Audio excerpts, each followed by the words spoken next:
परमात्मा कहते हैं कि मुझे ऐसे ही अच्छे नहीं लगोगे यदि तुम ऊपर से तो कबीर साहब करते रहो, अब कबीर पंथी हैं, कबीर साहब के मानने वाले, अंदर से सारे देवताओं की पूजा करते रहते हो।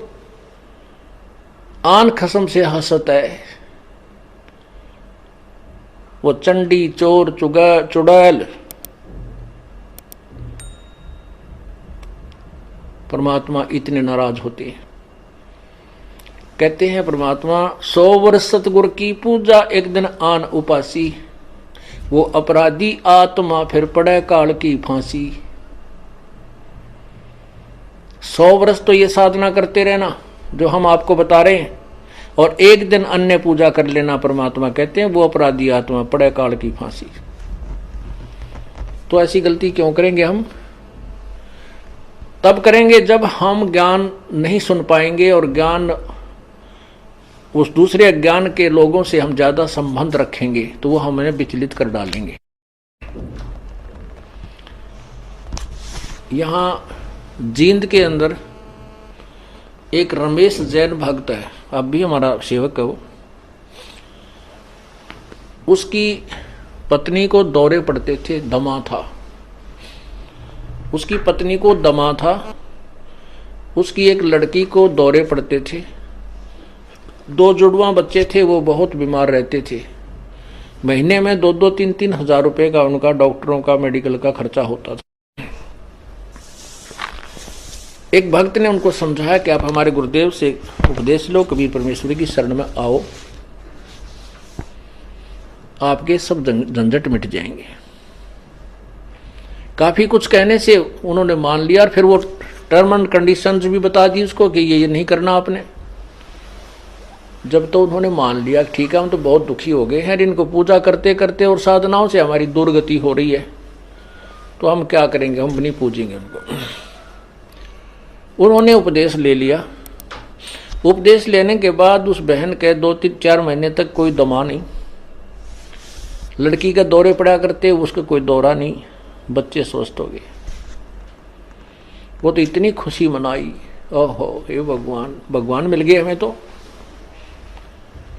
परमात्मा कहते हैं पर्वत पर्वत में फिरा, कारण अपने राम, राम जैसे संत मिले जिन सारे सब काम।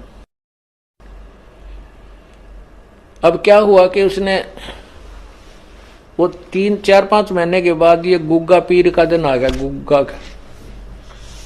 गुग्गा नौमी आ गई। उसकी पड़ोसन आई, कहने लगी है कमलेश, और गुग्गा की पूजा नहीं करी तूने? वो बोली ना हम ना करा कर, हमने छोड़ दी, मारे तो जो ना गुरु का नाम ले लिया। वो किसी और पंथ से संबंधित थी, वो दूसरी लड़की जो बहन आई उसके पास, वह कहने लगी नाम तो हमने भी ले रखा है पर पूजा सारी करनी चाहिए ना, तो ये नाश कर देंगे। उनका फलाना करना ना, वो अपने पंथ के उसके विषय में बताने लगी कि ऐसे उसने हमारे पंथ का है कि उन्होंने ये पूजा छोड़ दी थी, उनका एक का बेटा था वो मर गया,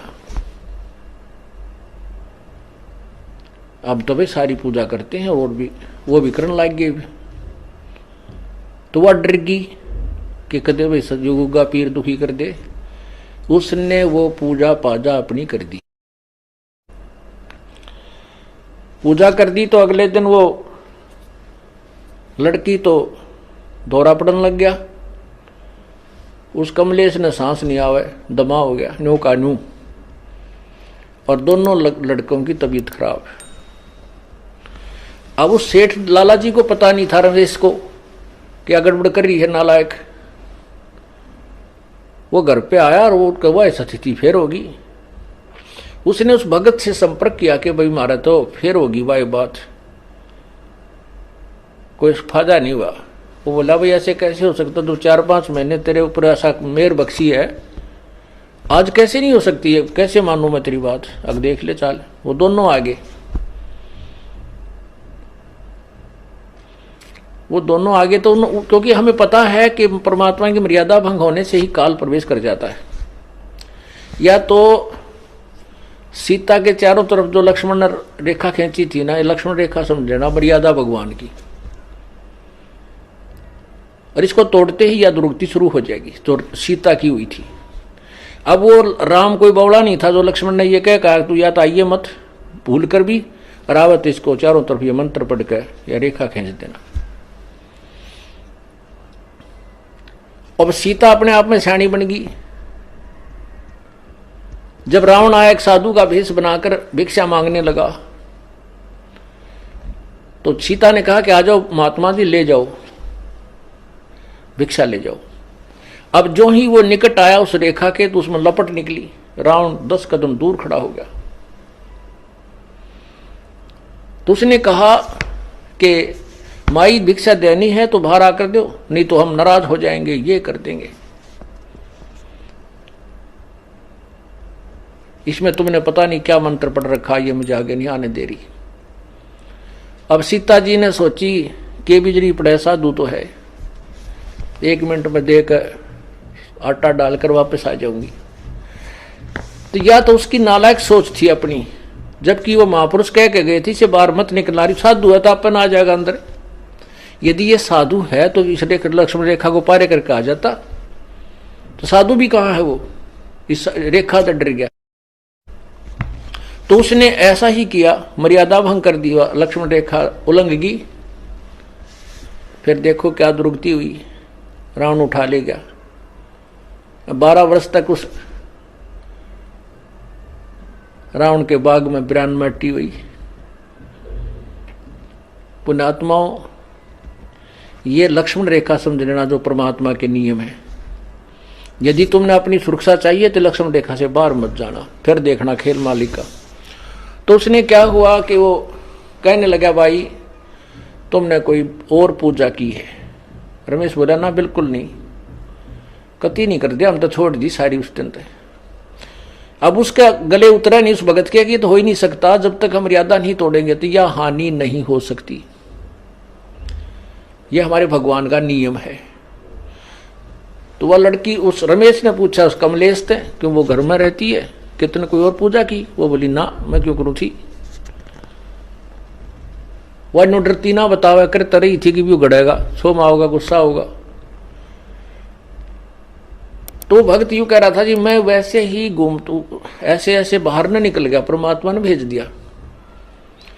तीसरा दिन था वो, जैसे आज गुग्गा नवमी थी, 10वीं उनकी ब्रह्ममाटी होगी, एकादशी को वो वहां गया। तो घूमता घूमता पीछे को चला गया।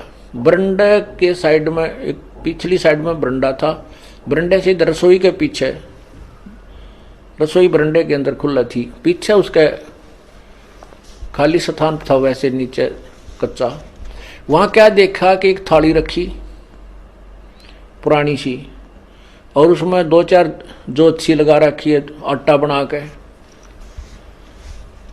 तो उसने कहा कि आ भाई रमेश आजा दिखाऊं तेरे को, ये क्या है। कमलेश से पूछा कि वो क्या किया तने, वो क्या पूजा कर रखी है। फिर बताई उसने, आने वाली मैंने गुग्गा पीर की पूजा कर दी। वो भगत बोला वो गुग्गा फिर आ गया, थारा मुश्किल तक काटा था। यो गुग्गा फिर बुला लिया तने, मुश्किल से निकाला था गुरुदेव ने, परमात्मा कबीर जी ने। अब चाट ले गुग्गा ने, पूज ले। तो वो फिर लग गया, वह पैर पकड़ने, वह कहने लगी भाई मैं तो माफी मांगूंगी गुरु जी तय। तो उन्हें कहा भाई माफी मांग, परमात्मा से जाकर पूर्ण उपदेश लो, तुम तो काम कति बिगाड़ दिया। थारी सुना तो सुना, ना भी सुना। तो रमेश ने भी बहुत धमकाई हुआ बेबे, उसने सारी बताई जी मैं डरागनी थी, और कोई आसपास यहाँ मेरे दूसरा सहयोग था नहीं जिसे मैं पूछूं अपने भगत था, वहां कोई भगत नहीं था। और मैंने सोची कि बिजली पड़ा है, एक दो बत्ती ला दूंगी, गुग्गा भी राजी हो जाएगा। इन गुग्गा राजी करता हम ब्रह्म माटी करवा रहे हैं। हमने एक ही प्रभु को प्रसन्न करना है। एक कैसा दे सब सदे, सब साधे सब जावे, माली सींचे मूल को वो फले फूले अगावे। एक ही साधने से, एक ही पूजा करने से जड़ की तो पौधा परिपक्व बड़ा हो जाता है, वृक्ष बन जाता है, फिर आम के फल लगते हैं। यदि हम टहनियों की तरफ से उसको गाड़ कर जमीन में लाकर बैठ जाएं, उगाकर, तो सभी पौधा ही नष्ट हो जाएगा। अर्थात शास्त्र विरुद्ध साधना करने से हमारा भक्ति रूपी पौधा बर्बाद हो जाएगा।